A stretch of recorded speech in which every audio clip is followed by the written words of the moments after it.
రైతును ఉరివేసే power distribution company అది.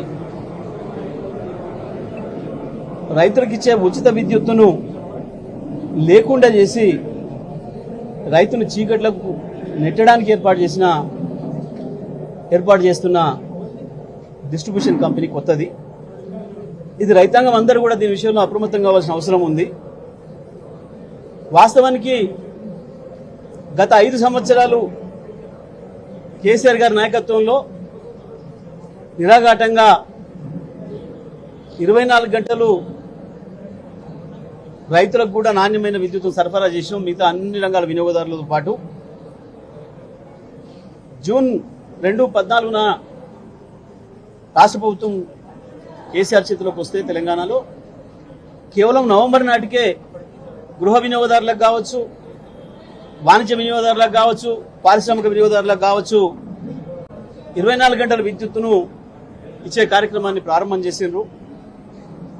ఆ తర్వాత రైతులకు వరుసగా 7 గంటలు, తర్వాత 9 గంటలు, తర్వాత 24 గంటల విద్యుత్తును ఇవ్వడం అనేది కూడా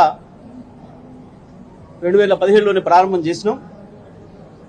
దాన్ని వరుసగా 23 వరకు 5 సంవత్సరాలు కూడా పూర్తి క్వాలిటీ పవర్ని ఇచ్చినాం. ఎక్కడ ఒక ట్రాన్స్ఫార్మర్ పగిలిపోకుండా, ఒక రైతు మోటార్ కాలిపోకుండా బ్రహ్మాండంగా మేము విద్యుత్ సేవలు అందించినాం. కానీ వాళ్ళు వచ్చిన ప్రభుత్వం ఇది కేవలం ఒక చీకటి ఒప్పందాలతోని ఈ సబ్సిడీలను ఖతం చేయాలి, ప్రత్యేకించి రైతులకు ఏదైతే ఉచితంగా ఇస్తున్నామో దీని నుంచి తప్పించుకోవాలన్న ఉద్దేశంతో వాస్తవానికి ఏదైతే పేమెంట్స్ వస్తాయో రెగ్యులర్గా వసూలు ఏదైతే జరుగుతాయో ఆ కనెక్షన్లన్నీ వేరు చేసి కేవలం సబ్సిడీలు ఇచ్చే కనెక్షన్స్ను వేరు చేసి ఒక పథకం ప్రకారం వాటిని వేరే వాళ్ళకి అప్పచెప్పడం కొరకు, పూర్తి ప్రైవేటీకరణ చేయడం కొరకు చేసే కుట్రలో భాగంగానే ఇవాళ ఈ 3వ డిస్కాం ప్రతిపాదన తప్ప ఇంకోటి కాదు. ఒక్క మాటలు చెప్పాలంటే రైతులకి, తెలంగాణ రైతాంగానికి, సాధారణ ప్రజలందరికీ కూడా అర్థమయ్యే భాషలో చెప్తా ఉన్నా, 2 ఆవులను వేరు చేసి ఒక కోడెను సాదుకున్న పద్ధతుల్లో ఆ ఆవులను ఎవరికో అమ్ముకొని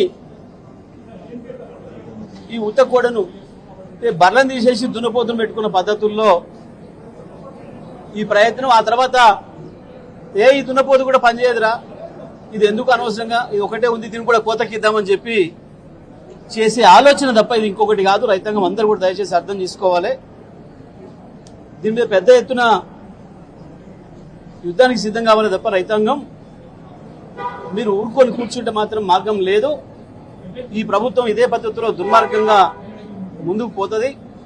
వాస్తవానికి వాళ్ళ విద్యుత్తులో ఏ చిన్న సంస్కరణ చేయాలన్నా, ఏం చేయాలన్నా ఈఆర్సీ అనుమతి తప్పనిసరిగా ఉండాలి. ఎలక్ట్రిసిటీ రెగ్యులేటరీ కమిషన్ అనుమతి తప్పనిసరిగా ఉండాలి. దాని అనుమతి లేకుండా ఎవరూ కూడా మాట్లాడడానికి కూడా వీల్లేదు. కానీ ఈఆర్సీ అనుమతి లేకుండానే, ఈఆర్సీలో చర్చ కూడా లేకుండానే ముఖ్యమంత్రి ఎప్పుడో 10-15 రోజుల క్రితమే ప్రకటించిండు, జూన్ 2వ తారీఖున ప్రారంభం చేస్తున్నాం ఈ డిస్కామ్ అని చెప్పి. ఇవాళ ఈ విషయాన్ని కూడా మేము ఈఆర్సీ ముందుకు తీసుకొచ్చినాం. అంటే మరి ఈఆర్సీతో పని లేకుండానే ప్రభుత్వం ఏర్పాటు చేస్తున్నట్టుగా ప్రకటించింది. ప్రజల్లో ఆ భావన పోతుంది. మరి ఇది ఆలోచించుకోవాలని చెప్పి మేము చెప్పడం జరిగింది. ఇక దీన్ని లోబడి పోతే అనేకమైన లొసుకులు ఉన్నాయి. ప్రభుత్వం చెప్తున్న కారణం, తాడి చెట్టు ఎందుకు ఎక్కినావు అని అంటే సలకొరకు ఎక్కినా అని కూడా వెనకడ చెప్పిండట అన్న పద్ధతుల్లో ఉంది తప్ప అసలు ప్రభుత్వం చెప్పే కారణం ఏది కూడా సరైనది కాదు. డిస్కంలకి ఏదైనా సమస్య వస్తే, ఇంకొకటి వస్తే దానికి ప్రత్యామ్నాయ పద్ధతులు ఉన్నాయి. ప్రభుత్వాలు బాధ్యత తీసుకోవాలి, చెయ్యాలి, అంతే తప్ప. ఇంకొక మాట కూడా స్పష్టంగా ప్రభుత్వం అధికారితో చెప్పించింది. ఏమని? రైతుల పేరు మీద దొంగతనాలు జరుగుతున్నాయి. అంటే రైతుల్ని దొంగల్ని చేసే ప్రయత్నం మళ్ళీ ఇవాళ ఈ ప్రభుత్వం చేస్తుంది. ఒకప్పుడు చంద్రబాబు నాయుడు ప్రభుత్వం చేసింది, సమైక్యాంధ్ర ప్రభుత్వం చేసింది రైతుల్ని దొంగల్ని. మళ్ళీ ఇవాళ ఆయన శిష్యుడు రేవంత్ రెడ్డి ప్రభుత్వం కూడా రైతుల్ని దొంగల్ని చేసే ప్రయత్నం చేస్తుంది. దొంగతనాలు జరుగుతున్నాయి కాబట్టి మేము సపరేట్ డిస్కమ్ చేస్తామని మాట్లాడుతున్నారు. ఇది దుర్మార్గం. ఇంకొకటి కూడా దీని ద్వారా రైతాంగం ప్రధానంగా తెలుసుకోవాల్సింది, మీకు ఇప్పుడున్న లైన్మెన్లు అందరూ పోతారు, కేవలం మండలానికి 1 లేదా 2 పెద్ద మండలం అయితే ఇద్దరు, చిన్న మండలం అయితే ఒకరే లైన్ మ్యాన్ ఉంటాడు. మొత్తం ఒక్కొక్క ఆయన కింద 600-700 ట్రాన్స్ఫార్మర్లు, దాదాపు వేలాది రైతులు కనెక్షన్లు ఉంటాయి. మరి ఒక్కొక్క లైన్ మ్యాన్ ఏ ఊరికి రావాలి, ఎవరు ఫోన్ చేస్తే రావాలి, పవర్ పోతే. ఇంకొకటి మీ సబ్ స్టేషన్ దగ్గర పోవడానికి వీల్లేదుగా. ఇప్పటి నుంచి రైతులు ట్రాన్స్ఫార్మర్ వరకే మన పరిధి తప్ప ఇక సబ్ స్టేషన్లన్నీ వేరే వాళ్ళకి పోతున్నాయి. అవి మనకు ఉండటం లేదు, రైతులకు ఉండటం లేదు. మీరు ఏం చూసినా మీ మోటార్ కాడి నుంచి వెళ్ళి ట్రాన్స్ఫార్మర్ కాడికి పోయి తొంగి చూసి రావాలి తప్ప, కరెంటు రాకపోతే కూడా మీరు కేవలం లైన్ మ్యాన్ అడగాలి తప్ప పైన అడగడానికి కూడా లేదు. సబ్ స్టేషన్ కాడికి పోయి ఇప్పుడు కనుక చూస్తున్నట్టు మీరే పోయి అక్కడ ఉండే ఆర్టిజన్ పట్టుకొని తమ్మి మాది ఏమైంది, ఎందుకు వస్తలేదు, మాకు మా లైన్ కాసేపు ఇవ్వమని చెప్పేసి అని అడిగి వేసుకునే పరిస్థితి కూడా లేదు. మనం ఇంతకుముందు చూస్తుంటే గతంలోనే ఈ ముఖ్యమంత్రి అసెంబ్లీలో మాట్లాడినట్టు తండ్రి చచ్చిపోతే నీళ్లు పెట్టుకోవడానికి కూడా కరెంట్ లేకపోతే నేను ఏకి ఫోన్ చేసి డీకి ఫోన్ చేసి నేను కరెంట్ తెచ్చుకున్నా స్నానం చేయడానికి అని చెప్పి చెప్పిండు. ఇప్పుడు అవకాశం కూడా లేదు, ఇప్పుడు వాళ్ళ నాయన సరే పాపం చచ్చిపోయింది కానీ బతుకుంటే వాళ్ళ నాయన చచ్చిపోతే ఇప్పుడు మళ్ళా నీళ్ళు ఇవ్వమని చెప్పి అడగడానికి డీని అడగడానికి కూడా లేదు. ఇప్పుడు అటువంటి దుర్మార్గమైన చట్టాన్ని తీసుకొస్తున్నాడు ఇవాళ ఈ డిస్కమ్ అనేది, రైతు డిస్కమ్ అనేది. ఇది రైతులకు ఉరివేసే డిస్కమ్ తప్ప ఇంకోటి కాదు.